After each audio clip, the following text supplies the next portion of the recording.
সুন্দরী এক কমান্ডো তার গ্রুপ নিয়ে গিয়েছে জঙ্গলে একটি মিশনে। হতে পারে সেটা গুপ্তধনের খোঁজে, তবে গিয়ে পড়ে যায় মহাবিপদে। সে টাইম ট্রাভেল করে চলে যায় এমন একটি যুগে যে যুগ সম্পর্কে তার কোনো ধারণাই ছিল না। সে জানতো এমন কিছু শুধুমাত্র নাটকেই সম্ভব। তবে সেখানে গিয়ে প্রেমে পড়ে যায় সে যায় সেখানকার প্রিন্সের। আর এই দুষ্টু মিষ্টি প্রেমের গল্প নিয়ে তৈরি হয়েছে 2024 সালে রিলিজ হওয়া ফেটফুল লাভ। তো চলুন এই ড্রামাটি উপভোগ করা যাক।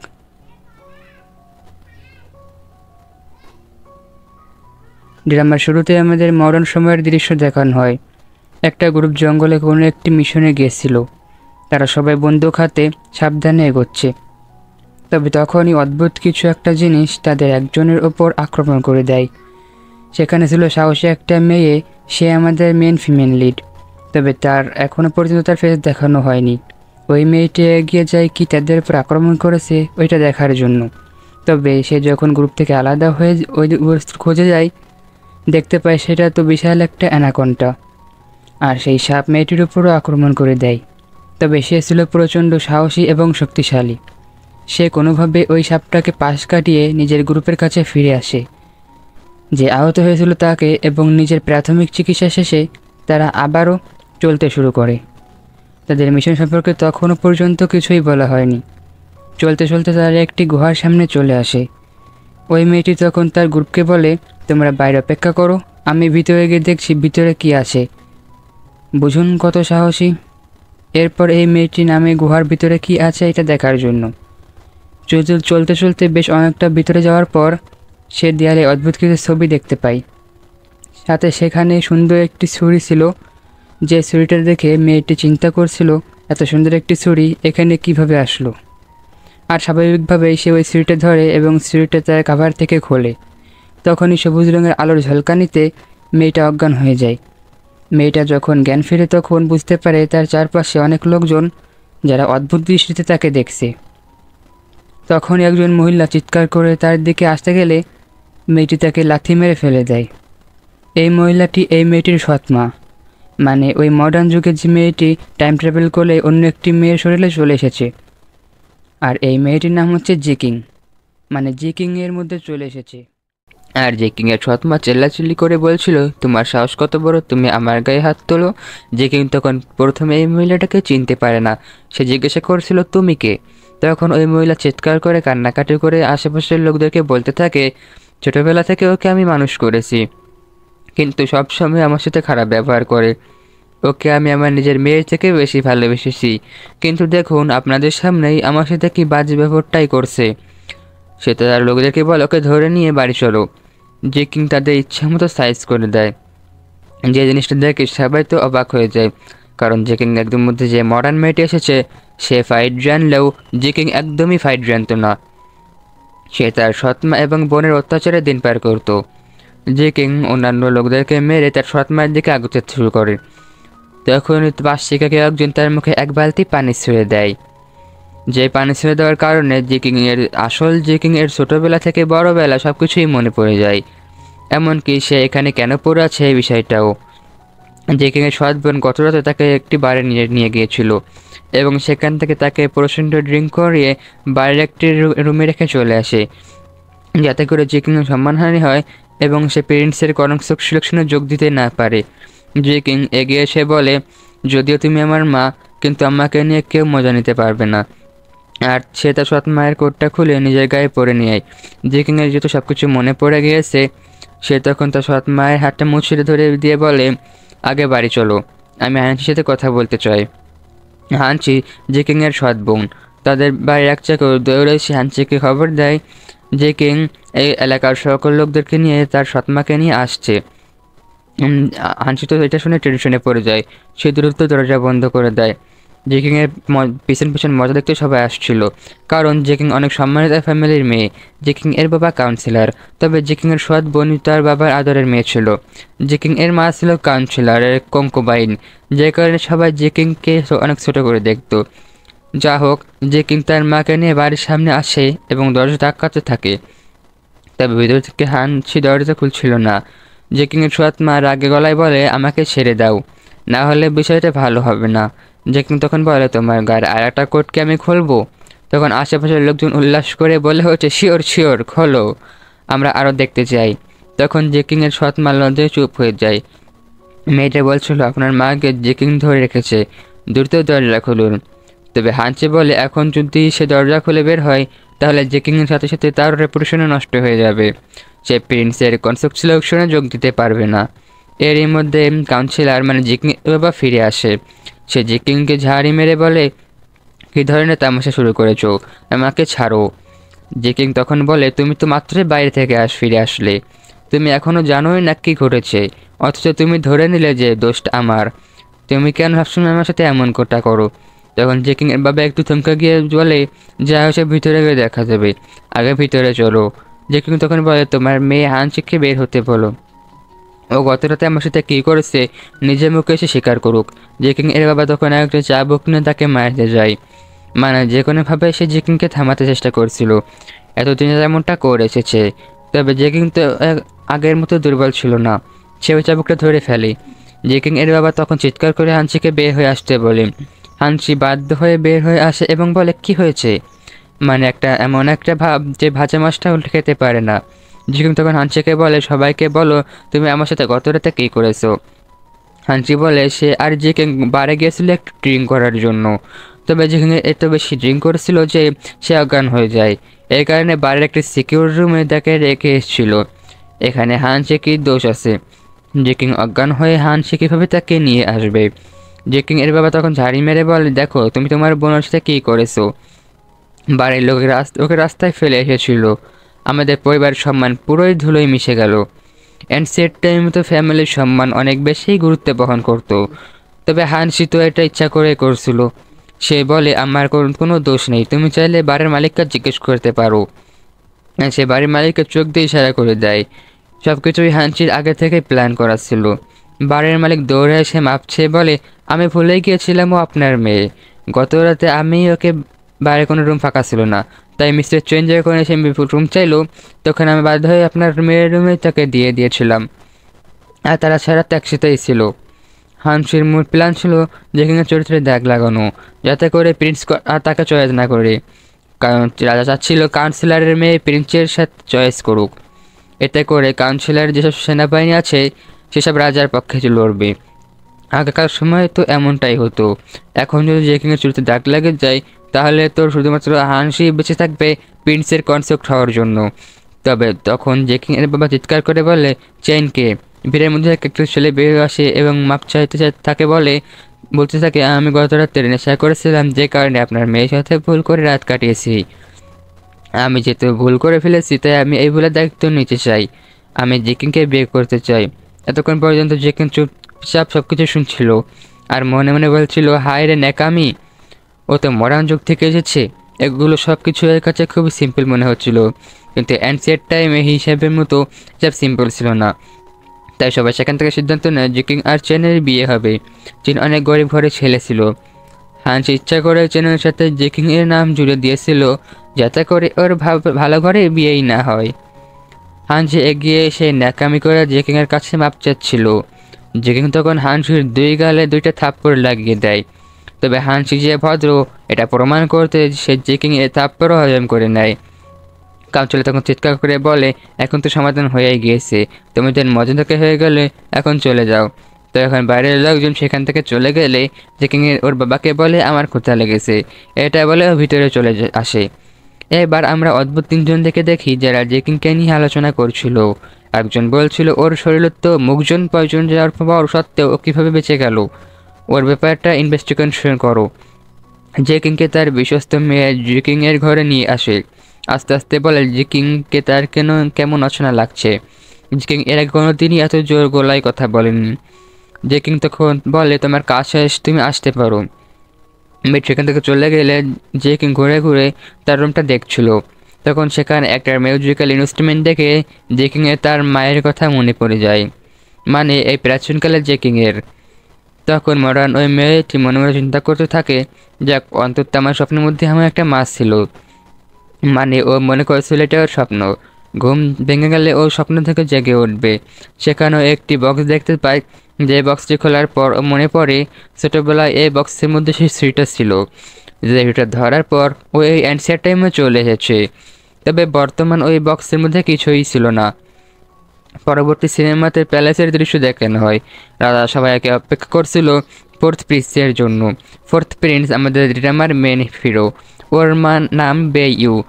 তবে সেকেন্ড প্রিন্স নাম ছিল বেইসান। সে দাঁড়িয়ে চিন্তা করছিল আজ কোনোভাবেই ফোর্থ প্রিন্স আসতে পারবে না, কারণ গত রাতে আমি তাকে মগজিন পয়জন দিয়েছি, আর মগজিন পয়জন যার শরীরে একবার চলে যায় সে নিশ্চিন্তে মারা যায়।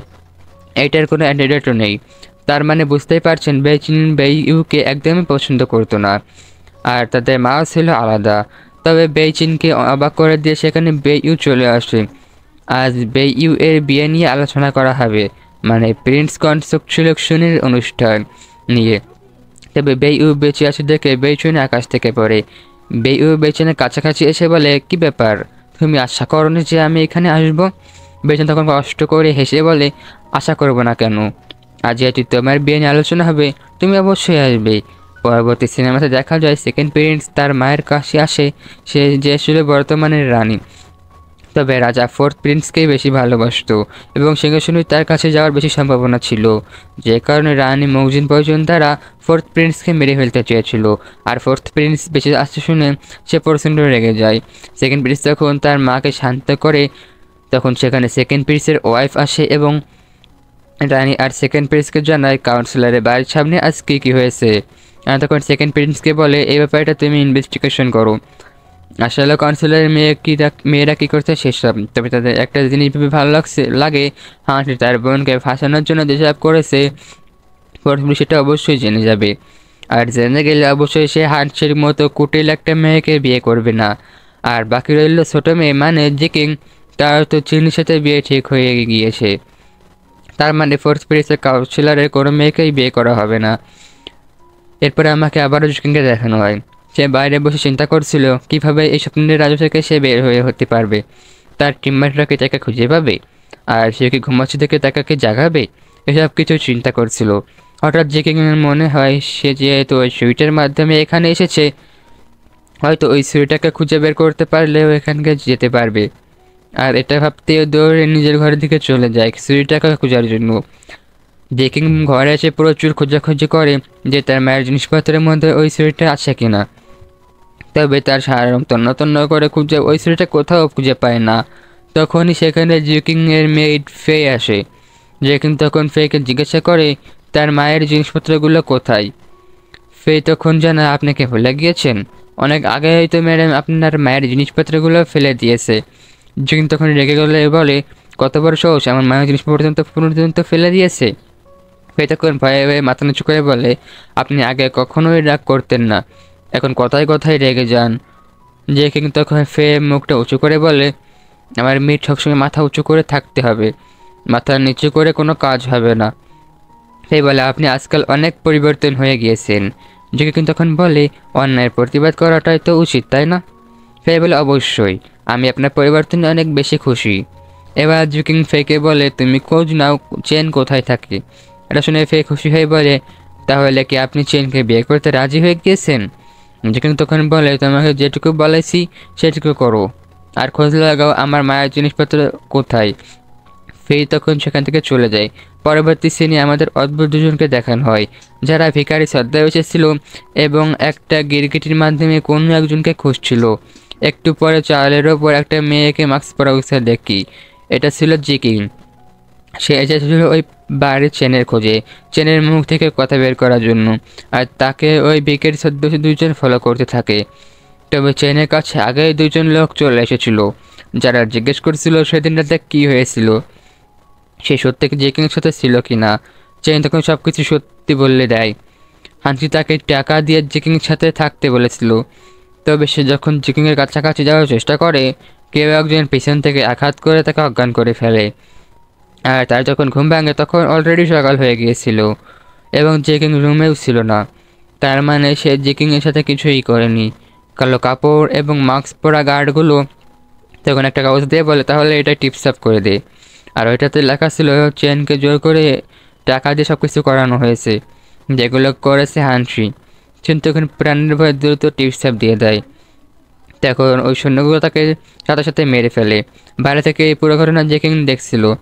ওই সৈন্যগুলো যখন সেখান থেকে বের হয়ে যাচ্ছিল, জেকিং তাদের ফলো করে। জেকিং তাদেরকে ফলো করতে করতে একটি প্যালেসের কাছে চলে আসে। ওই সৈন্যগুলো ভিতরে এসে প্যালেসের কোনো একজনকে সব ঘটনা বলছিল এবং সে কাগজগুলো দেখাচ্ছিল। জেকিং দেখার চেষ্টা করে যে কার সাথে ওই সৈন্যগুলো কথা বলছে। তবে ওই সৈন্যগুলো জেকিংকে দেখে ফেলে এবং তাকে তাড়া করতে শুরু করে। আর যার কাছে ওই সৈন্যগুলো এসেছিল সে দ্রুত সেখান থেকে পালিয়ে যায়। বোঝা যায় না এসবের পিছনে কে। তবে জেকিং এর সাথে ওই সৈন্যদের সাথে যখন মারামারি লাগে তখন সেখানে সিলভার কালারের মাস্ক পরা একজন চলে আসে। সে জেকিং ধরে বলে, কিসের জন্য শুধু শুধু নিজের বিপদ ডেকে আনছো, দ্রুত বাড়ি ফিরে যাও। তবে জেকিং তার সাথেও ফাইট শুরু করে, কিন্তু তার সাথে জেকিং পেরে উঠছিল না। জেকিং তখন একটা চেইনের মতো বের করে এবং নিজের মার্শাল আর্ট দেখাতে থাকে। ওই লোকটি তখন জেকিং হাত থেকে চেনটা নিয়ে নিজের মার্শাল আর্ট দেখিয়ে দেয় আর তারপর সেখান থেকে চলে যায়। জেকিং সেখানে বোকার মতো দাঁড়িয়ে থাকে। তবে তখন পর্যন্ত সে ভিখারি বসে দুজন জেকিংকে ফলো করছিল। আর তারা এসব পুরো ঘটনা দেখে বুঝতে পারে জেকিং সাধারণ কেউ না। জেকিংয়ের সঙ্গে পাঙ্গা নিতে হলে খুব সাবধানে আসতে হবে। আর এরপরে দেখা যায় সেকেন্ড প্রিন্স তাড়াহুড়া করে রানীর কাছে এসে জানায় গত রাতে সে চেনকে মারার জন্য যে গার্ড পাঠিয়েছিল সে গার্ড এখন ফিরে আসেনি। কেউ একটি তার প্যালেসের কাছে এসেছিল আর তার সাথে যুদ্ধ করতে গিয়েছিল। রানী তখন অস্থির হয়ে বললে, তারা আমার শক্তিশালী দুজন গার্ড, তাদের যদি কিছু হয়ে যায় তাহলে তো বিপদ, তবে কিছু হয়ে গেলে অন্তত তারা নিরাপদে থাকবে, তাদের অপরাধ সামনে আসবে না। ওই গার্ডের জীবিত অথবা মৃত খুঁজে বের করতে হবে বলে। বাকি যে কাজের জন্য গার্ডে পাঠানো হয়েছিল মানে জেকিং এর কোনো দোষ নেই, হানসি সত্যি সত্যি নিয়ে জেকিংকে ফাঁসানোর চেষ্টা করেছিল, এসব বিষয়ে রানীকে খুলে বলে। এদিকে ফোর্থ প্রিন্সের গার্ড লিউকিউ ফোর্থ প্রিন্সকে জানায় সে জেকিংয়ের ব্যাপারে সব কিছু খোঁজখবর নিয়েছে, কোনো অদ্ভুত কিছুই ঘটেনি, সে বেশ বহলতবাই বেশি আছে। ফোর্থ প্রিন্স তখন অবাক হয়ে বলে, তার শরীরে মগজিন পয়জন যাওয়ার পর সে কীভাবে বেঁচে আছে।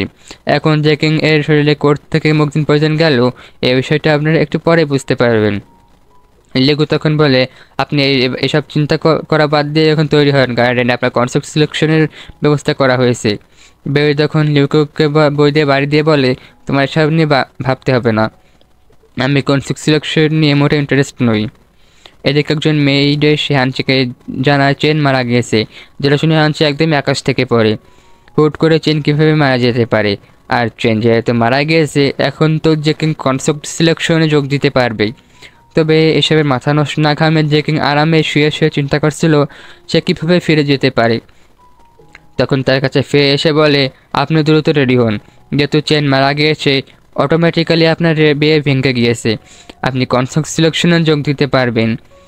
তখন আরেকজন মেয়েড আসে একটা পোশাক হাতে এবং বলে, হানসি তাকে এই পোশাক পাঠিয়েছে এটা পরে তৈরি হওয়ার জন্য। তবে জেকিং মুখের ওপর বলে দেন সে কোথাও যাচ্ছে না।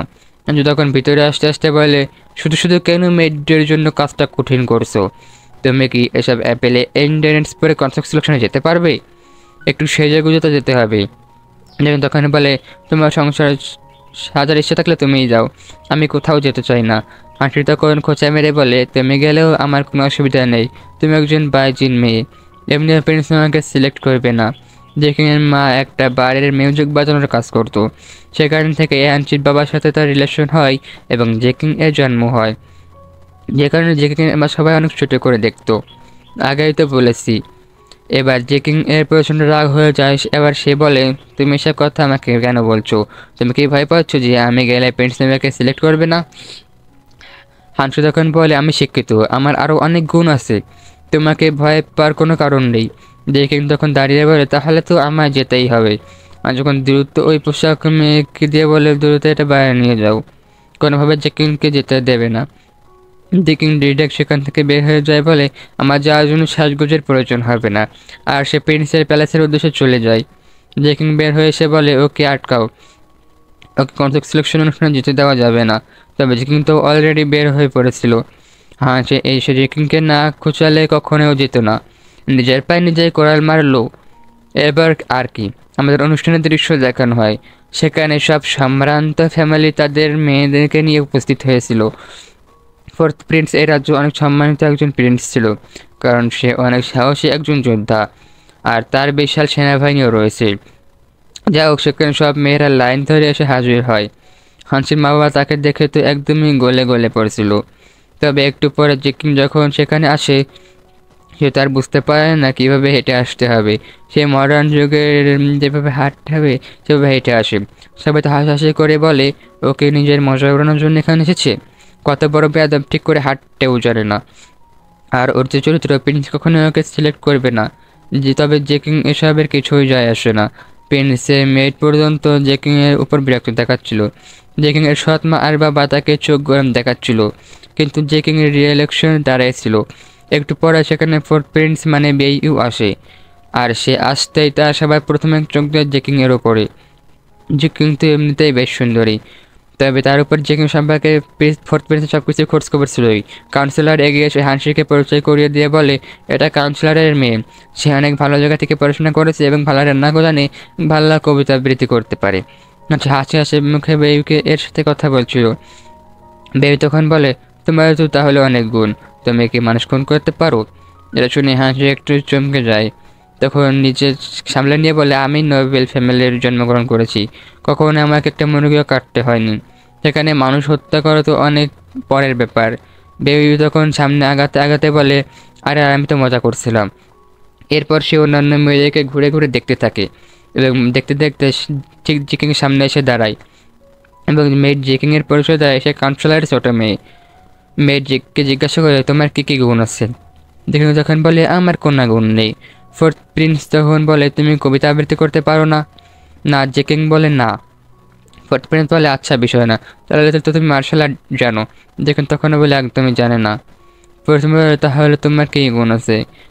জেকিং তখন বলে তার কোনোই গুণ নেই, ও আসলে এগুলো কিছু আমলেই নিচ্ছিল না।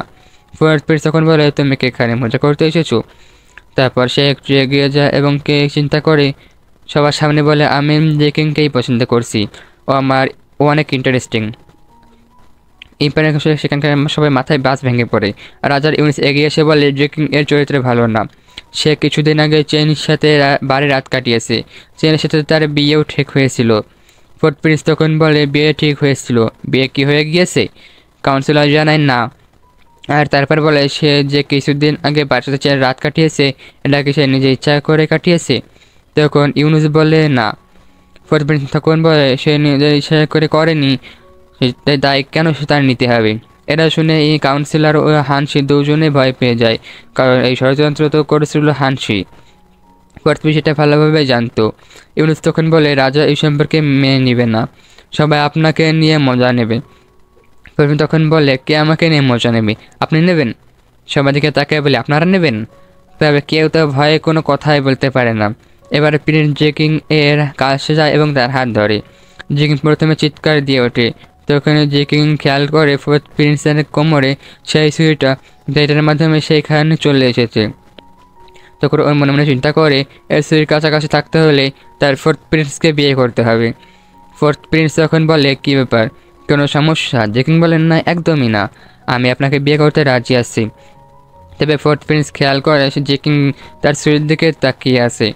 সে তার কোট দিয়ে সুইটার দেখে দেয় আর তারপর জেকিং এর হাত ধরে সামনের দিকে এগিয়ে আসে এবং চিৎকার করে বলে এখন থেকে জেকিং আমার কনসোর্ট, কেউ যদি ওকে অসম্মান করার চেষ্টা করে সেটা আমাকে অসম্মান করা। এটা বলতে বলতে সে জেকিংকে নিয়ে সেখান থেকে বের হয়ে যায়। জেকিংকে নিয়ে ফোর্থ প্রিন্স চলে আসে তার প্যালেসে। তবে প্যালেসে নামতে নামতে একজন সৈন্য সে খবর দেয় সে রাজু তাকে ডাকছে।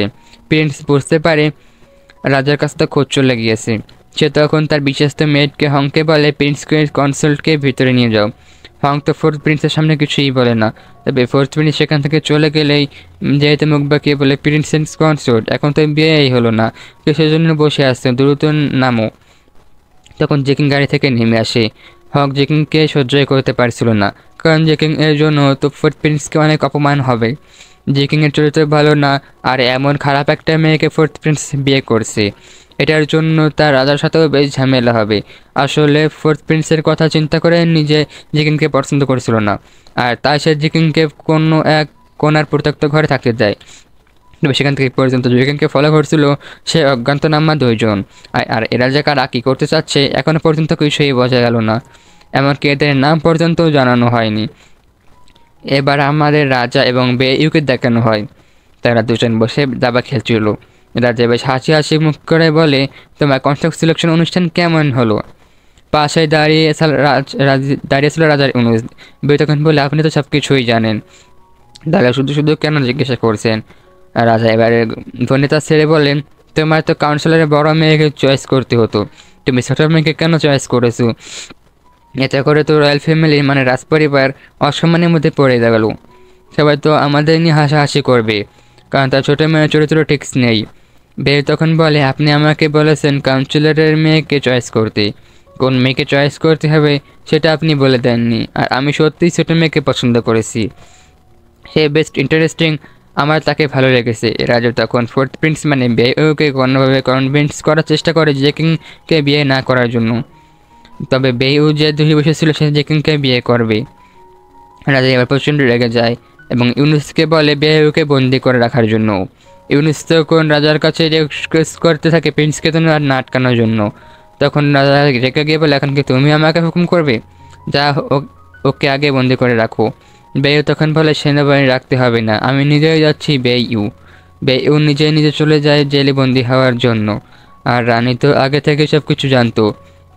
রানীর রাতেও এমনিতে একটু ঢং করে, সে ঢং করে বলে, আপনি যদি এত রাগ করেন আপনার তো শরীর খারাপ হয়ে যাবে। রাজা তখন বলে, বেউকে নিয়ে আমার অনেক আশা ছিল, সে এভাবে রাজ পরিবারের সম্মান মাটিতে মিশিয়ে দিবে আমি ভাবতেই পারিনি। এখন আমার একমাত্রই ভরসা তুমি, বাকি বিষয়টা আমি তোমার উপরেই ছেড়ে দিচ্ছি। তুমি যে কোনোভাবে জেকিংকে বেউয়ের ঘাট থেকে নামিয়ে দাও। তো এটাই চাচ্ছিল। সে তো একদমই বেউকে পছন্দ করতো না, না পছন্দ করছিল এই জেকিংকে। আর সে তো চাইতো না কাউন্সিলর মেয়ের সাথে বেউয়ের বিয়ে হোক। এদিকে জেকিং তো প্যালেসে বেশ আরাম চেয়েছিল। হং একদমই জেকিংকে দেখতে পারছিল না, আর জেকিং একদমকে হংকে পাত্তাই দিচ্ছিল না। তখন একজন গার্ড এসে জানায় রানী জেকিংকে নেওয়ার জন্য গাড়ি পাঠিয়েছে, সে জেকিংকে চায়ের দাওয়াত দিয়েছে। হং তখন মনে মনে চিন্তা করছিল রানী ফুটপ্রিন্টস সম্পর্কে একদমই ভালো না।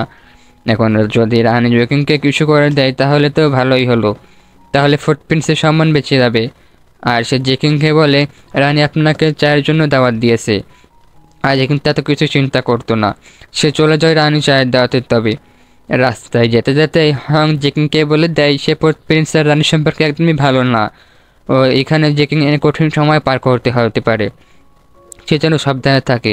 তবে জেকিং হংকের কথা পাত্তাই দেয় না, সে জাস্ট গাড়ি থেকে নেমে গট গট করে হেঁটে রানীর প্যালেসে ঢুকে যায়। হং তখন অবাক হয়ে বলে, এর মেয়ের মনে তো একদমই ভয় নেই, সেই রানীর প্যালেসে যাচ্ছে অথচ কতদিন নিশ্চিন্তে আছে। এদিকে রানীর প্যালেসের রানী তার ছেলের বউকে সহ অন্যান্য কিছু মহিলাদের নিয়ে চায়ের আড্ডা দিচ্ছিল। তখন সেখানে জেকিং আসলে রানী বলে, তুমি তো বেশ সুন্দর, ফোর্থ প্রিন্সের ভাগ্য ভালো। জেকিং সেখানে এসে রানীকে নর্মালি গ্যারেটিং করে। আশেপাশে মহিলারা বলে ওঠে, কত বড় সাহস, সে রানীর সামনে হাঁটু গেয়ে বসেনি। জেকিং তখন বলে, আমাকে ভুল বুঝবেন না, আমি আসলে প্যালেসের নিয়মকানুন তেমনভাবে জানি না। তবে এটা বলার পরেও জেকিং হাঁটু গেড়ে বসে না। তখন জেকিংয়ের হাঁটুর মধ্যে দুটি সুচ এসে ঢুকে যায়। জেকিং বুঝতে পারে তাকে হাঁটু গেড়ে বসানোর জন্য রানী এটা করেছে, তবুও জেকিং হাঁটু গেড়ে বসে রানীকে গ্যারেটিং করে না। আমি শুনেছি অনেক ভালো জায়গা থেকে পড়াশোনা করেছো আর গুণী, তবে তোমার ছোট বোনের চরিত্র ভালো না। রানী ইচ্ছা করে জেকিংকে অপমান করার জন্য এটা বলছিল। সে তো জানতো এই যে ফোর্থ প্রিন্স ছোটো মেয়েকে চয়েস করেছে। তখন একজন দাঁড়িয়ে বলে, কুইন এটাই ছোটো মেয়ে, ফোর্থ প্রিন্স ছোটো মেয়েকেই চয়েস করেছে। এটা শুনে রানী একটু ডেকে যায় ভান করে। এবার রোমানুমেলকে সাথে জেকিংয়ের চরিত্র নিয়ে কথা কিছুক্ষণ গচ্ছিপ করে। জেকিং মনে মনে চিন্তা করে, আমি তো ভেবেছিলাম এটা হয়তো বিশেষ কোনো ফাঁদ হবে, এখন তো দেখছি শুধুমাত্র মহিলাদের কুটনামি। যা হোক, রানী এবার বলে, যেহেতু ফোর্থ প্রিন্স তোমাকে পছন্দ করেই ফেলেছে, আমি আর তোমাকে বেশি কিছু বলবো না, তোমাকে আমি সেটা গ্রহণ করে নিচ্ছি। তবে সেই চাটা যখন জেকিংয়ের সামনে আনা হয়, সেটার মধ্যে একটা ফুল ছিল, যে ফুলটা বিষাক্ত। এটাকে হুয়াজিয়ান পজিশন বলা হতো, যেটা জেকিং এক দেখাতেই চিনে যায়। ও তো মডার্ন যুগের একজন কমান্ডো। তবে রানী মনে করে সে জেকিং বুঝতেই পারবে না। জেকিং চাটা নিচ্ছে না দেখে রানী নিজে উঠে এসে জেকিংয়ের চা দিয়ে বলে, কী ব্যাপার, তুমি চা খাচ্ছ না কেন? এখন রানী যেহেতু নিজের হাতে দিয়ে সে জেকিংকে নিতেই হবে। জেকিং তখন বাধ্য হয়ে ওই চাটা খেয়ে নেয়। এরপর বলে, যখন রানী প্যালেস থেকে ফিরে আসছিল, জেকিং হেঁটে গাড়ি পর্যন্ত আসতেই পারছিল না। অনেক কষ্ট জেকিং নিজের কন্ট্রোল করে গায়ে পর্যন্ত আসেই আর তারপরে দ্রুত বমি করে চাটা ফেলে দেয়। এটা ছিল একটা স্লো পয়জন, আর এই পয়জন নেওয়ার ফলে 7 দিনের মধ্যে জেকিংয়ের মৃত্যু হবে। এরপর জেকিং নিজেই হাঁটু থেকে একটা একটা শ্বাসগুলো বের করে, সেগুলো ছিল বিষাক্ত। হাং এসব কিছু দেখে একদমই তাজ্জব হয়ে বসে থাকে। সে বুঝতে পারে জেকিংকে শতটা সহজ মনে করে, জেকিং অতটাও সহজ নয়। এদিকে রাজা যখন রানীর কাছে আসে, রানী জানায় সে জেকিংকে স্নো পয়জন দিয়ে দিয়েছে। 7 দিনের মধ্যে সে জেকিং মারা যাবে। প্রথমে তার যক্ষা হবে, তারপরে তার আস্তে আস্তে মারা যাবে। রাজা তখন বলে, তাহলে তো আমি নিশ্চিন্ত হলাম, এবার কি তাহলে ফোর্থ প্রিন্সকে ছেড়ে দেবো? রানী বলে, একদমই না। এখন যদি আপনি ফোর্থ প্রিন্সকে ছেড়ে দেন, সে জেকিংকে অসুস্থ দেখে ডাক্তারকে ডেকে চিকিৎসার চিকিৎসা করে নিবে। কিন্তু আপনি যদি 5-6 দিন পরে ছাড়েন, ততদিন পর্যন্ত পয়জন সারা শরীরে ছড়িয়ে পড়বে। তখন তার ফোর্থ প্রিন্সকে ডাক্তারে ডেকেও কোনো কিছুই করতে পারবে না। ফোর্থ প্রিন্সকে 5-6 দিনের জন্য বন্দি করে রাখতে বলে এবং ফোর্থ প্রিন্সকে শান্ত রাখার জন্য তার বিয়েতে রাজি হওয়ার সম্মত বলে দেয়। 7 দিন পর তো জেকিং মারাই যাবে এবং 7 দিনের দিনই সে রাজাকে অনুমতি দিতে বলে ফোর্থ প্রিন্স এবং জেকিংয়ের বিয়ের। এদিকে জেকিং নিজের জ্ঞান থেকে নিজেই ওষুধ তৈরি করে খাচ্ছিল এই হুয়াজিয়ান পয়জন কাটানোর জন্য। কিছুতে তো বমি করে বের করে দিয়েছিল। তবে এবার হোয়াং জেকিংকে খুব মান্যগণ্য করছিল। সে জেকিংকে বলে এতদিন সে জেকিংকে চিনতে পারেনি, এখন সে জেকিংকে প্রিন্স কনসেপ্ট বলেই ডাকবে। এখন থেকে সে জেকিং এর লয়াল মেড হবে। এরপর আমাদের সেই অজ্ঞাতনামা দুইজনকে দেখানো হয়। এখানে মেয়েটি যখন ভেতরে আসে, দেখতে পায় ছেলেটি কিছু একটি তৈরি করছে। মেয়েটি তখন এসে বলে, এটার দ্বারা কি আমার পরীক্ষা করতে পারবো সে আইসল্যান্ডার কিনা? ওই ছেলেটি বলে, হ্যাঁ, এই দুইজনকে নানজিও নামের একটা রাজা পাঠিয়েছিল কোনো একটা আইসল্যান্ডার মানুষকে খোঁজার জন্য। এখানে মেয়েটি বলছিল, আমি শুনেছি আইসল্যান্ডাররা অনেক খারাপ, তারা অনেক খারাপ খারাপ কাজ করে এবং অনেক কঠোর হয়। ওই ছেলেটি বলে, আমার তাতে কি, আমি আইসল্যান্ডকে ধরে দিতে পারলেই নানজিওরা আমাকে পুরস্কৃত করবে। এতে করে আমরা ভালোভাবে জীবনযাপন করতে পারবো। তারা অনেক বছর ধরে আইসল্যান্ডের সদস্যদের খুঁজে বের করছিল। আর জেকিং যে মগজন প্রয়োজন হজম করে ফেলেছে এ বিষয়টা তারা জানতো। যাই হোক, এরপর দেখা যায় 1 দিন 2 দিন করে 7 দিন, প্রায় 6 দিন কেটে যায়। 6 দিন পর রাজা ফোর্থ প্রিন্সকে মুক্তি করে বলে এবং জানায় আগামীকালে তাদের বিয়ের অনুমতি দেওয়া হবে। যেহেতু ফোর্থ প্রিন্স জেদ ধরে বসে রয়েছে, তাই রাজা ফোর্থ প্রিন্সেসদের কাছে হার মানলো। এটা তো ছিল সম্পূর্ণ রাজার নাটক, সে তো জানতোই। আর একবার জেকিং মারা যাবে। প্রিন্স যখন প্যালেস থেকে বের হয়ে আসে, ডাক্তার জো এবং লেগেও তার কাছে যায়। ডাক্তার জো জানায় ফোর্থ প্রিন্সকে রক্ষা হয়েছে, সে অনেকটা অসুস্থ। ফোর্থ প্রিন্স তখন বলে, আগে প্যালেন্সে চলো, জেকিংকে দেখতে চাই। তবে ফোর্থ প্রিন্স আসে শুনে জেকিং অসুস্থ হওয়ার ভান করে শুয়ে পড়ে। ফোর্থ প্রিন্স সেখানে আসলে এমন একটা ভান করে সে অসুস্থ জন্য কথাই বলতে পারছে না। ফোর্থ প্রিন্স তখন দ্রুত ডাক্তারকে জোকে বলে ওকে চেক করার জন্য। ডাক্তার জো চেক করে বলে তার যক্ষা হয়েছে, তবে এখন সে অনেকটাই সুস্থ আছে। তারপর জেকিং এমন ভাব দেখে সে কাছতে কাছতে কথাই বলতে পারছে না। ফোর্থ প্রিন্স তখন বলে, ও রেস্ট নিক, আমরা এখন আসুন। ফোর্থ প্রিন্স জেকিংয়ের পাশে বসে ওর হাত ধরে। জেকিং তখন মনে মনে চিন্তা করে, এই ব্যাটাকে এখনই কি আমার কাছে আসবে নাকি? আর ফোর্থ প্রিন্সের ভয় দেখানো দেওয়ার জন্য অনেক আসতে থাকে, যক্ষা সুশ্বাসের রোগ। তারপর বলে, আপনি দ্রুত এখান থেকে চলে যান, না হলে আপনারও যক্ষা হতে পারে। ফোর্থ প্রিন্স তখন যেখানে কাছাকাছি এসে বলে, আমার কোনো সমস্যা নেই, তুমি এতটা অসুস্থ, আমি তোমার পাশে আছি। তুমি তখন যেখানে আবারও ফোর্থ প্রিন্সের কোমর থেকে ওষুধের খেয়াল করে। সে জিজ্ঞাসা করে, এইটা কি সবসময় আপনার কাছে থাকে? চুড়িটা অনেক সুন্দর। ফোর্থ প্রিন্স তখন বলে, এটা সবসময় আমার কাছে থাকে। জেকিং বলে, এটাকে আমাকে দেবেন, আমি ধরে দেখতে চাই। ফোর্থ প্রিন্স তখন বলে, এটা আমার মায়ের দেওয়া উপহার, তুমি অবশ্যই এটাকে দেখতে পারো, তবে বিয়ের হয়ে যাওয়ার পর। জেকিং তখন মনে মনে চিন্তা করে, আমার তাহলে এই নাটক বিয়ে পর্যন্ত চালিয়ে যেতে হবে। পরবর্তী সিনে দেখা যায় ডাক্তার জুয়েলেগো বায়ু বসে বসে কথা বলছিল। এখান থেকে আমরা জানতে পারি কোথা থেকে জেকিংয়ের মধ্যে মগজির প্রয়োজন আসলো। ফান শীত জেকিংকে বাড়িতে চলে এসেছিল। চ্যাং যে গেছিলো জেকিংয়ের খোঁজে। এদিকে সেকেন্ড প্রিন্স ফোর্থ প্রিন্সকে বিয়ে দিয়েছিল মগজিন পয়জন। এই মগজিন পয়জনের কোনো অ্যান্টিডোট নেই, তবে ডাক্তার এমন টেকনিক জানতো যার মাধ্যমে একজনের শরীরে পয়জন অন্যজনের শরীরে দিয়ে দেওয়া যায়। আর সেদিন রাতেও তার এটাই করেছিল। ফোর্থ প্রিন্স পয়জন তারা জেকিংয়ের মধ্যে ট্রান্সফার করে দিয়েছিল। তাই ফোর্থ প্রিন্স জানতো যে জেকিং আর চেনের মধ্যে কিছুই হয়নি। তবে তারা এটা বুঝতে পারছিল না মগজন পয়জন যাওয়ার পরও জেকিং কীভাবে বেঁচে আছে। এবার তো ক্লিয়ার হয়ে এলো যে কীভাবে জেকিংয়ের মধ্যে মংজুর প্রয়োজন গিয়েছিল। তবে ডাক্তার জো চিন্তিত হয়ে বলে, জেকিং কি তাহলে আইসল্যান্ডার? আগেই তো আমরা আইসল্যান্ডার সম্পর্কে শুনেছি, যারা প্রয়োজন হজম করতে পারে। এখান থেকে সিন কাট হয়। পরদিন সকালের দৃশ্য দেখানো হয় জেকিংয়ে আর ফোর্থ প্রিন্সের কাউন্সিলের বাড়িতে। রাজা আদেশনামা পাঠাবে জেকিং আর ফোর্থ প্রিন্সের বিয়ের, আর সেই আদেশনামা জেকিংয়ের কাউন্সিলের বাড়ি থেকেই গ্রহণ করতে হবে, মানে নিজের বাপের বাড়ি থেকে। যে কারণে ফোর্থ প্রিন্স জেকিংকে কাউন্সিলরের বাড়িতে নিয়ে আসে। তবে তারা যখন গাড়ি থেকে নামে সবাই তাকে অবাক হয়ে যায়। জেকিংয়ের এমন অবস্থা যে সে হাঁটতেও পারছে না। ফোর্থ প্রিন্স তাকে ধরে ধরে নিয়ে আসছে। হানসি এবং তার মা কান্নাঘোষা করছিল। হঠাৎ করে জেকিংয়ের কি এমন হয়ে গেল? সে এতটা অসুস্থ কীভাবে হয়ে গেল? হানসির মা তখন বলে, আরে থামো, ও যদি মারা যায় তাহলে আমাদের লাভ। এরপর সবাই ভিতরে বসে। জেকিং এর বাবা ফোর্থ প্রিন্সকে বলে, আপনি একটু রেস্ট নিন। ফোর্থ প্রিন্স তখন বলে, কোনো সমস্যা নেই, আমি জেকিংয়ের সাথেই থাকছি। ও বসতে পারছে না। জেকিং ফোর্থ প্রিন্সকে কাঁধে মাথায় রেখে শুয়ে থাকে। এমন একটা ভাব সে এখনই মারা যাবে। একটু পরে সেখানে সেকেন্ড প্রিন্সের ওয়াইফ আসে রানীর তরফ থেকে। সেকেন্ড প্রিন্সের ওয়াইফ নাম ছিল জিনসি, আর তার সাথে এসেছিল তার ছোট বোন জিনকি। এই জিনকি ফোর্থ প্রিন্সকে পছন্দ করতো, তাই তো ফোর্থ প্রিন্সের সাথে তার বিয়ে হোক। তাই সে ফোর্থ প্রিন্স এবার জেকিংকে একসাথে দেখে হিংসায় জ্বলে পড়ে যাচ্ছিল। একটু পর সেখানে সেকেন্ড প্রিন্সে চলে আসে। তবে ফোর্থ প্রিন্স সেকেন্ড প্রিন্সকে দেখে খুবই একটা পছন্দ করে না। তার উপর সেকেন্ড প্রিন্স এসে জেকিংয়ের চরিত্র নিয়ে আজে বাজে কথা বলতে শুরু করে। সে বলছিল, চেন যদি মারা না যেত তাহলে তো জেকিংকে তুমি পেতে না।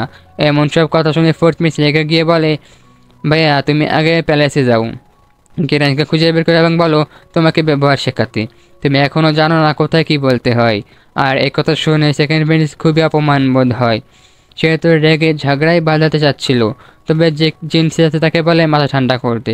রানী তাদের এখানে পাঠিয়েছে জেকিং এই মৃত্যু দেখার জন্য।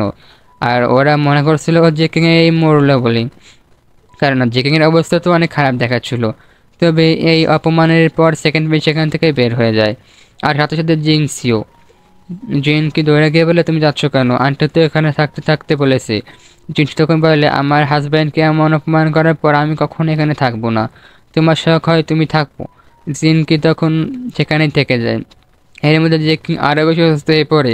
ডাক্তার দ্রুত এসে জেকিংকে চেক করে বলে, তবে জেকিংয়ের তো কিছুই হয়নি। ডাক্তার জুই এই বিষয়টা বলে না। সে বলে সে বুঝতে পারছে না জেকিংয়ের কী হয়েছে। একটু পরে সেখানে রাজার ইউনুস চলে আসে রাজার আদেশপত্র নিয়ে। তখন হাঁটু গেড়ে বসে রাজার আদেশপত্র শুনতে হবে। যেখানে এর এমন অবস্থা সে হাঁটু গেড়েও বসতে পারছিল না। ইউনুসের পক্ষে থেকে জেকিং কখন মারা যাবে? ফোর্থ প্রিন্স তখন বলে, আপনি কিসের অপেক্ষা করছেন? দ্রুত আদেশনামাটা পড়ুন। তারপর ইউনুস আদেশনামাটা পড়ে এবং জেকিংয়ের হাতে সেটা দিতে যায়। তখন জিঙ্কি বলে, ওটা নিও না। এটা শুনে ফোর্থ প্রিন্স গিয়ে লেখকে বলে জিঙ্কিকে বন্দি করে রাখতে। জেঙ্কি রাজার আদেশনামার উপর বিদ্রোহ ঘোষণা করেছে। যাই হোক, সমস্ত ঝামেলা শেষে রাজার ইউনুস জেঙ্কির হাতে সাথে আদেশনামাটা দিয়ে ওই আদেশনামা হাতে পেতে জেকিং হঠাৎ সুস্থ করে হয়ে যায়। সে খুশিতে লাফিয়ে ওঠে। সেখানে উপস্থিত সবাই তো হা হয়ে যায়। হঠাৎ কী হলো জেকিং এর? ফোর্থ প্রিন্স এখন বলে, দেখেছো তোমাদের অসুস্থ তোমার মোটরের উপর নির্ভর করে। তুমি এখন খুশি খুশি তো বলে তোমার সুস্থ লাগছে। দেখুন তখন বলে, হতে পারে। এতক্ষণ হাসির মুখে হাসি এসে থাকলো, এখন তার মুখ কালো হয়ে যায়। কারণ কাউন্সিলর এগে সে বলে ফোর্থ প্রিন্সকে বলে জেকিংকে এখানে রেখে যাওয়ার জন্য। ফোর্থ প্রিন্স বলে জেকিং যদি থাকতে চাই থাকুক। তবে জেকিং বলে, এখন তো আমি প্রিন্সকে কনসাল্ট, আপনি যেখানে থাকবেন আমি সেখানে থাকবো। এটা বলে ও ফোর্থ প্রিন্সের সাথে ফিরে যায়। আর হাসি তো হিংসায় জেলে পড়ে যায়। এদিকে জেকিং বেঁচে আছে এই ঘটনার তার রাজা তো প্রচণ্ড রেগে যায়। সে রানী আর ইউনুসের ওপর প্রচণ্ড চিল্লাচিল্লি করে। তবে চিল্লাচিল্লি করে তার কী হবে, যা হয়তো হয়ে গিয়েছে। রানী তখন রাজাকে বলে তাকে আরেকটা সুযোগ দেওয়ার জন্য। আর এদিকে ফোর্থ প্রিন্সের কাছে ডাক্তার জু জেকিংয়ের ব্যাপারে খোঁজ নিয়ে এসেছে। জেকিংয়ের বাবা মা মানে কাউন্সিলর, সে এখানের স্থানীয়। তার ব্যাকগ্রাউন্ডের উল্টাপাল্টায় কিছু নেই। জেকিং এর মায়ের নাম হচ্ছে মুকি। তার ব্যাকগ্রাউন্ড সম্পর্কে কিছুই জানা যায়নি। সে এখানে একটা বারের গায়িকা ছিল। সে খুব কিন বাজাতে পারতো, কাউন্সিলর দৃষ্টি আকর্ষণ করতে পেরেছিল। কাউন্সিলর এরপর তাকে বিয়ে করেছে। তবে মুকি সবসময় কম কথা বলা মহিলা ছিল। আর বিয়ের পর সে আরও বেশি কম কথা বলতে শুরু করে এবং কিছুদিন পরে তার অজানা কারণে মৃত্যু হয়ে যায়। তবে তখন মুকি হয়তো আইসল্যান্ডার ছিল। যে কারণে মুকির মেয়ে জেকিং আইসল্যান্ডার, মানে তাদের মধ্যে আইসল্যান্ডারের গুণ রয়েছে। তবে আইসল্যান্ডের এর রাজ্য নিষিদ্ধ ছিল। ফোর্থ প্রিন্স অনেকটা টেনশনে পড়ে যায় যে জেকিং কি সত্যি আইসল্যান্ডার কিনা। এরপর ফোর্থ প্রিন্স যায় জেকিং এর সাথে দেখা করতে।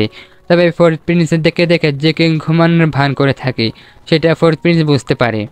সে তখন জেকিং এর খুব কাছাকাছি যাওয়ার চেষ্টা করলে জেকিং মনে মনে চিন্তা করে এই বেটাকে আবার এখানে কী করতে আসছে। আর ফোর্থ প্রিন্স যেহেতু তার কাছাকাছি আসার চেষ্টা করছিল, তখন জেকিং হুট করে উঠে যায়, তার ঘুম পরিপূর্ণ হয়ে গিয়েছে। এরপর সে ফোর্থ প্রিন্সকে জিজ্ঞাসা করে সেখানে কেন এসেছে, ঘুমাতে যাবে না? ফোর্থ প্রিন্স তখন বলে যেহেতু আমাদের বিয়ের নির্দেশনামা হয়ে গিয়েছে, তাই আমি আমাদের বিয়েটাকে সম্পন্ন করতে এসেছি, মানে বাসর ঘর করতে এসেছি আর কি। যে কিন্তু তখন বলে, ও আচ্ছা আচ্ছা, আপনি কি তাহলে আপনার কথা রাখতে এসেছেন, আমাকে এই ছুরিটা দিতে এসেছেন? ফোর্থ প্রিন্স তখন বলে, এখানে ছুরি কোত্থেকে আসলো? তখন ও লেগেও বাইরে থেকে ফোর্থ প্রিন্সকে ডাক দেয়। জরুরি কোনো কথা ছিল। ফোর্থ প্রিন্স তখন জেকিংকে ঘুমাতে বলে সেখান থেকে চলে যায়। তবে জেকিং খুবই বিরক্ত হয়ে বলে, এই ছেলে তো কখনোই আমাকে ওই ছুরিটা দেবে না, যা করা আমাকেই করতে হবে। এটা ভেবে জেকিং চলে যায় ফোর্থ প্রিন্সের ঘরে ওই ছুরিটা খোঁজার জন্য। তবে সারা ঘর খোঁজাখুঁজি করে জেকিং ওই ছুরিটা খুঁজে পায় না। তখন সে বুঝতে পারে যে ফোর্থ প্রিন্স ঘরে আসছে, তাই সে দ্রুত খাটা নিজে লুকিয়ে পড়ে। একটু পরে সেখানে ফোর্থ প্রিন্স এসে বলে, সাথে অনেক কাজ করে আমি এখন ক্লান্ত, দ্রুত ঘুমিয়ে পড়ি। এটা পরে ফোর্থ প্রিন্স নিজের খাটে শুয়ে পড়ে। যে কিন্তু শুয়ে বাঁচে যে ফোর্থ প্রিন্স ঘুমিয়ে পড়ছে। কিছুক্ষণ সেখানে চুপচাপ থাকার পর জেকিং যখন বুঝতে পারে ফোর্থ প্রিন্স ঘুমিয়ে পড়েছে, তখন সে বের হয়ে আসে। তবে তখনও পর্যন্ত ফোর্থ প্রিন্স জেকিংকে বলছিল, জেকিংকে বলছিল, তুমি এত রাতে এখানে কী করতে এসেছো? যখন তো চমকে উঠে বলে, ও তারপর বলে তারপর খোঁজা লেগেছিল তো কৃষক একবার খুঁজতে এসেছে। ফোর্থ প্রিন্স তখন বলে, কিষেন তো দিকে না, সে তো প্যালেসের নতুন, কিষেন কোন দিকে সে জানে না। সে এটা বলে চিকেন চলে যেতে চাচ্ছিল। ফোর্থ প্রিন্স তখন বলে, তুমি ওকে বেশি ক্ষুধা লেগেছে, আমি কি তোমাকে কিছু রান্না করে দিব? চিকেন তখন বলে, না না, অনেক রাত হয়েছে, আমি কিছুই খাবো না। এটা বলে সে দৌড় এখান থেকে চলে যায়। তবে জেকিং ফোর্থ প্রিন্স নিজের শরীরটা চেক করে।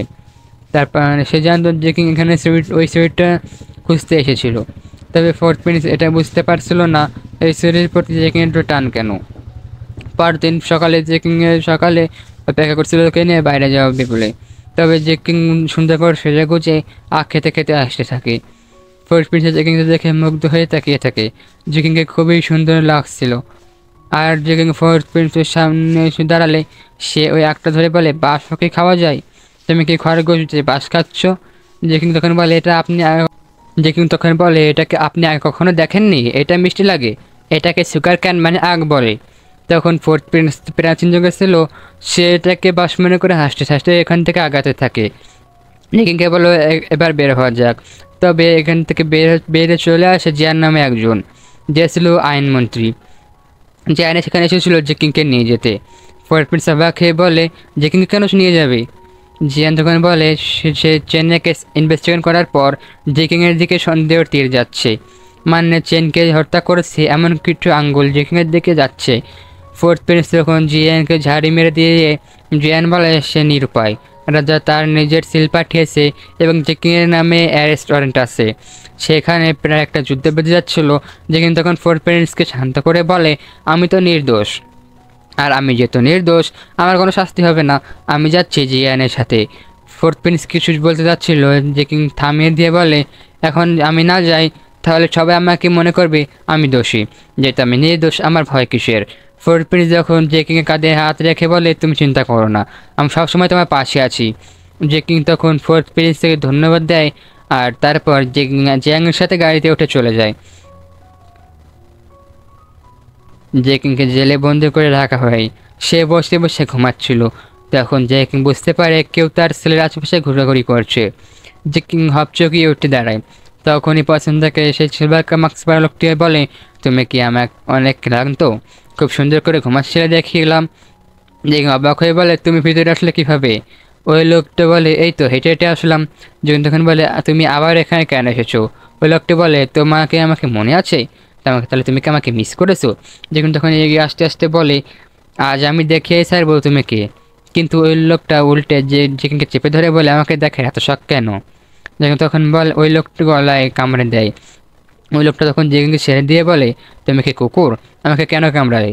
আর তারপর সেখান থেকে যাওয়ার সময় বলে যে 2জন সৈন্য মেরেছে, তাদেরকে আমি মেরে সবাই বাইরে পাঠিয়ে দিয়েছিলাম, আর এখন তাদের বাড়ি খুঁজে পাওয়া গিয়েছে। ধরুন এটা তো আমার তরফ থেকে তোমার জন্য গিফট। এটাই বলে সেল থেকে বের হয়ে যায়। যিনি বুঝতেই পারে না সে চোখের পলকে সে গায়েব হয়ে যায়। তখন জেকিংয়ের কাছ থেকে আসে হং। জেকিংয়ের জন্য খাবার নিয়ে আসে। জেকিং তখন হংকে বলে, তুমি সঠিক সময় এসেছো, আমার তোমার একটা কাজ করতে হবে। আর সেখানে কানে কানে কিছু একটা বলে দেয়। হ্যাঁ তখন বললে হয়ে যাবে, তারপর সেখান থেকে চলে যায়। এদিকে ওই মাস্ক পরার লোকটি আর কেউ না, ফোর্থ প্রিন্স ছিল। সে আয়নায় ওই কামিনের দাগটা দেখে হেসে দিয়ে বলে সে আসলে একটা কুকুর। তখন উল্লে কেউ বাইরে থেকে তাকে ডাক দেয় এবং জানায় রাজা ফোর্থ প্রিন্সকে নিষেধ করেছে জেকিং এর শুনানিতে যাওয়ার জন্য। আগামীকাল ছিল জেকিং এর শুনানি। পরের দিন সকালে দেখা যায় ফোর্থ প্রিন্স প্রস্তুত হয়েছে। সেখানে জেকিংয়ের মা বাবাকেও হাজির করা হয়েছে। রাজা আসলে এবং জিয়ানকে বলে শুনানি শুরু করতে। সেখানে জেকিং এবং হানসি নিয়ে আসা হয়। হানসিকে দেখে জেকিং বুঝতে পারে সেদিকে রাতে চেনকে দিয়ে যে কাগজটি টিপসাপ নেওয়া হয়েছিল সে কাগজ আজকে প্রেজেন্ট করা হবে, না হলে হানসিকে ধরে আনা হতো না। রাজা জিয়ানকে বলে ট্রায়াল শুরু করতে। জিয়ান তখন প্রথমে হানসিকে জিজ্ঞাসা করে সে যে রাতে চেন মারা গেল সেটাতে হানসি কোথায় ছিল। হানসি যখন বলে সে তার বাবা মার সাথে খাবার খাচ্ছিল, আর এরপর সে মায়ের কারাগারে গেছে এবং অনেক রাত পর্যন্ত সেখানেই ছিল। হানসির মাও হানসির পক্ষে কথা বলে। স্বাভাবিক সে তার মেয়েকে তো বাঁচাবেই। রাজা জিজ্ঞাসা করে এটার প্রমাণকে আর কেউ দিতে পারবে?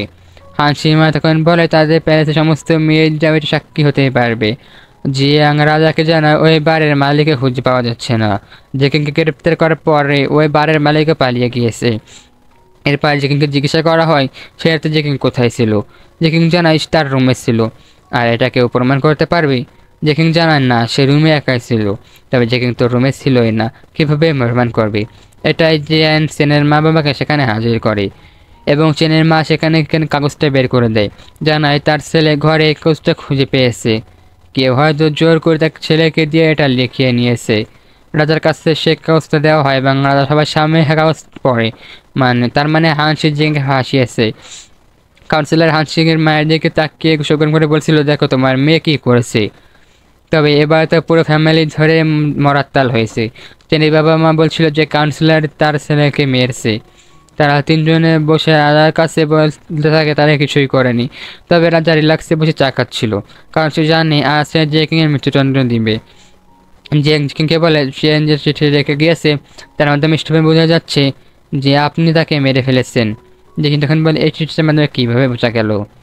এটার মাধ্যমে বোঝা যাচ্ছে যে আমাকে তাকে মারার উদ্দেশ্য ছিল, কিন্তু আমি তাকে মেরেছি এটা কি কোনোভাবে বোঝাতে পারছি না। জিয়ান তখন বলে আপনি প্রমাণ করতে পারবেন যে আপনি তাকে মারেননি? তখন বলে পারবো, আপনি তো ধরে বসে আছেন আমাকে হত্যাকারী প্রমাণ করার জন্য। জিয়ান তখন বলে সমস্ত প্রমাণ আপনার বিরুদ্ধে, আপনি এভাবে প্রমাণ করবেন আপনি চেনকে মারেননি? যেখানে তখন বলে সে চেনের বডি আবারও পর্যবেক্ষণ করাতে চায় তার নিজের লোক দিয়ে। জ্যাং বলে যে জাস্টিস ডিপার্টমেন্ট চেনের বডি অলরেডি পর্যবেক্ষণ করেছে, নতুন পর্যায়ে পর্যবেক্ষণ করার কিছুই নেই। জেকিং বলে সে এমন একজন লোককে নিয়ে এসেছে যে ক্ষত থেকে সব কিছুই বলে দিতে পারবে, মৃত্যুর সময় থেকে শুরু করে সব কিছু। আর নাম ছিল শিয়াজি। শিয়াজি নাম শুনে সবাই তো অবাক হয়ে যায়, কারণ শিয়াজি এই শহরের সবচেয়ে বড় করোনার বলতে যে বডি পরীক্ষা করে সব কিছু বলে দিতে পারে। তবে এবার তো রাজার অনুমতি দেওয়া ছাড়া আর কোনো উপায় ছিল না। জেকিংয়ের নিজের পদ্ধতি কথা বলার অধিকার রয়েছে। তখন শিয়াজিকে আনার অনুমতি দেওয়া হয় এবং চেনের বডি আনা হয়। শিয়াজি তখন চেনের বডি ভালোভাবে পর্যবেক্ষণ করে। এরপর রাজাকে এসে বলে চেনের ক্ষত দেখে বোঝা যাচ্ছে যে চেনকে আঘাত করছে সে খুবই শক্তিশালী ছিল, অনেক ভালো মার্শাল আর্ট জানতো। জিয়ান তখন বলে তার মানে জেকিং ভালো মার্শাল আর্ট জানে। জিং তখন বলে আমি কোনো মার্শাল আর্ট জানি না। শিয়াজি আবারও বলে চেনকে যে আঘাত করেছে তার উচ্চতা 5 ফুট 8 ইঞ্চি, কারণ চেনের গলায় যেভাবে আঘাত করা হয়েছে যেখানে সেই উচ্চতা আঘাত করার সম্ভাবনা না, এবং তার কত দৈর্ঘ্য গভীরতা দেখে বোঝা যাচ্ছে এটা অবশ্যই কোনো পুরুষ মানুষের কাজ। তবে তখনও জিয়ান বলে এটাকে প্রমাণ হয় না যে তাকে মারেনি। এবার শিয়াজি বলে শহরের বাইরে 2টি বডি খুঁজে পাওয়া গিয়েছে, তবে তারা পারস্পের পোশাক পরা ছিল এবং তাদের কাছে যে তরোয়াল ছিল সেটা আমি পরীক্ষা করে দেখেছি, ওই তরোয়াল দিয়েই চেনকে মারা হয়েছে। এবার তো রাজা আর জিয়াং দুজনে হক চুকিয়ে যায়। তারপর জিজ্ঞাসা করে সেই দুজনের পরিচয় কি সিয়াজি জানতে পেরেছে কিনা। সিয়াজি তখন জানায় তাদের বডি স্ট্রাকচার এবং পোশাক দেখে বোঝাচ্ছে তারা ইম্পেরিয়াল সৈন্য, তাও ফার্স্ট ক্লাস অফিসার। রাজা এবং একজন মন্ত্রীকে ডেকে জিজ্ঞাসা করে তাদের কোনো সৈন্য নিখোঁজ হয়েছে কিনা। মন্ত্রী তখন জানায় 2জন সৈন্য নিখোঁজ হয়েছে, যেদিন চীনের মৃত্যু হয়েছিল সেদিনই। সে তখন ওই মন্ত্রীকে ডোমেশন দিয়ে নিচে নামিয়ে দেয় এবং জিয়ানকে বলে তুমি ভালোভাবে ইনভেস্টিগেশন না করে জি কিং এর উপর আঙুল তুলেছো। এ কারণে জিয়ানকে তার পথ থেকে নামিয়ে তাকে বন্দি করে রাখা হয়। এবার তো প্রমাণ হয়ে গিয়েছে যে জি কিংকে চেনকে হত্যা করেনি, বরং হত্যা করেছে প্যালেসের 2জন সৈনিক। রাজা তখন জি কিং এর কাছে ক্ষমা চায় এবং বলে এই আনন্দ উপলক্ষে সে অনুষ্ঠানের আয়োজন করবে। জি কিং তখন বলে তার রাজার কাছে একটি অনুরোধ আছে, যেহেতু হানসি তাকে ফাঁসিয়েছে এ বিষয়টা তদন্ত করে দেখা হোক। রাজা তখন কষ্ট করে হেসে বলে সে বিষয়টা তদন্ত করে দেখবে। সে তো জি কিংকে মোটেও পছন্দ করতো না, কিন্তু এখন তো কিছুই করতে পারবে না। রাজা সেখান থেকে চলে যায় আর জি কিং বুক ফুলিয়ে ফিরে আসে ফোর্থ প্রিন্সের মেনশনে। সমস্ত মেয়েরা তাকে খুব সুন্দরভাবে গ্রহণ করে। জি কিং নিজের যোগ্যতা দেখিয়ে দিয়েছে। ফোর্থ প্রিন্স তার কাছে সে অভিনন্দন জানায় এবং বলে আমি জানতাম তুমি এটা পারবে। জি কিং তখন মনে মনে বলে বেশ তো বড় বড় কথা বলছিলে যে তুমি আমাকে প্রোটেক্ট করবে, অথচ আজকে ট্রায়ালে তুমি গেলে না। তবে ফোর্থ প্রিন্স হাই কলারের জামা পরা ছিল ওই কামড়ের দাগ ঢাকার জন্য। জি কিং বলে এই গরমের মধ্যে আপনি হাই কলার জামা পরেছেন কেন? ফোর্থ প্রিন্স বলে কই গরম, আমার তো শীত লাগছে। এই আনন্দের সময় তুমি যাও কিছু শপিং করে আসো, তোমার ভালো লাগবে। সে হংকে বলে জিকিংকে নিয়ে শপিংয়ে যেতে, আর জিকিং সেখানে যেতে ফোর্থ প্রিন্স তো হাফ ছেড়ে বাসে। এদিকে জিকিংয়ের মুক্তির খবর শুনে রানীতা প্রচণ্ড রেগে যায়। সে নিজের চাষ করা ফুলের গাছগুলো কেটে ফেলতে ফেলতে বলে জিকিংকে আমি অনেক দুর্বল ভেবেছিলাম, কিন্তু ও তো অনেক কিছু অন্য কিছু বেরোলো। আমরা আমাদের শক্তিশালী 2জন সৈন্য হারালাম। এবার আমি ফোর্থ প্রিন্সের ধ্বংস শুরু করব, আর সেটা জিকিং থেকেই শুরু করব। যেখানে দাঁড়িয়ে সেকেন্ড প্রিন্স বলছিল মা তুমি শান্ত হও, এত রেগে শুধু শুধু ফুলের গাছগুলো নষ্ট করে কী হবে। এদিকে জিকিং আর হং এসেছিল মার্কেটে। জিকিং ঘুরে ঘুরে বিভিন্ন জিনিসগুলো পত্র দেখছিল। তখন সে দেখতে পায় এক দোকানদার এক পথ শিশুকে মারছে। সেটা ছিল একটা মেয়ে। ওই মেয়েটা কিছু রুটি চুরি করেছে। জিকিং তাকে সাহায্য করতে যেতে চাইলে হং তাকে আটকাচ্ছিল। তবে জিকিংয়ের মায়া হয় এবং ওই মহিলাকে পরটা শিশুটিকে বাঁচায়। ওই মহিলাটাকে রুটি দিয়ে দেয়। ওই মেয়েটি অনেক কিছুগুলো রুটি চুরি করেছিল। যেদিন তাকে বলে তুমি একটা এমন শতগুলো রুটি কেন চুরি করেছো? তখন ওই মেয়েটি বলে ওরা সবাই ক্ষুধার্ত। এটা বলে সে দৌড়ে সেখান থেকে চলে যায়। জিকিং হংকে বলে ওই মেয়েটিকে ফলো করো। জিকিং আসলে এসব পথে শুধু সাহায্য করতে চাচ্ছিল। একটু পরে দেখা যায় হং একটা পরিত্যক্ত বাড়ির সামনে দাঁড়িয়ে আছে, আর জিকিং গাড়ি নিয়ে সেখানে আসে। হং দ্রুত গিয়ে জিকিংকে নামিয়ে নিয়ে আসে এবং বলে ওরা সবাই ওই দিকে আসে। এরপর হং আর জিকিং একটা পরিত্যক্ত বাড়ির দিকে এগিয়ে যায়। তো বন্ধুরা, কেমন লাগছে ড্রামাটি অবশ্যই কমেন্ট করে জানাতে ভুলবেন না।